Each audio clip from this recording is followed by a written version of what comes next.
இந்த மலம் வந்து இறுகி வெளியே வரதுக்கு கஷ்டமா இருக்கு. அதுக்கு உடல் குளிர்ச்சியா வச்சுக்கணும்னாலே எப்போதும் சொல்றதுதான் ஆயில் பாத்து, மோர், இளநீர் இதெல்லாம் குடிச்சிக்கிட்டே வரணும். அதே மாதிரி காலையில ஏந்திரிச்சோன்னா நீங்க நல்ல ஸ்ட்ரெஸ் எடுத்து அந்த மோஷனை வெளியே தள்ளும் போது அந்த ஆனஸ்ல உள்ள நரம்புகள் எல்லாமே புடைச்சு போய் கொஞ்சம் கொஞ்சமா பைல்ஸ் வரத்துக்கு இது ஒரு முக்கியமான காரணமா அமையும். அதனால நம்ம உடல்ல உள்ள கழிவுகள் 24 மணி நேரம் சாப்பிட்டோம் அப்படின்னா, ஒரு 12 மணி நேரம் சாப்பிட்டோம் அப்படின்னா 12 மணி நேரம் அதுக்கு போதுமான சரிமான டைம் கொடுத்தோம் அப்படின்னாலே உங்களுக்கு இந்த கான்ஸ்டிபேஷன் வராது. கான்ஸ்டிபேஷன் எல்லா பிரச்சனைக்கும் ஒரு அடிப்படையாக அமையும். இந்த கான்ஸ்டிபேஷன் இல்லாமல் பார்த்துக்கிட்டாலே நமக்கு மலச்சிக்கல் அப்படின்னு சொல்கிறோம் இல்லையா, இதை நம்ம இல்லாமல் பார்த்துக்கிட்டாலே அப்படி நமக்கு எந்த பிரச்சனையும் வராது. நோய் எதிர்ப்பு சக்தி அதிகமாக இருக்கும்.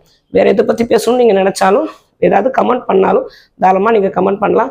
உங்களுக்கு எந்த நோயாக இருந்தாலும் சரி, எந்த பிரச்சனையாக இருந்தாலும் சரி, சித்தா கேரை அணுகலாம்.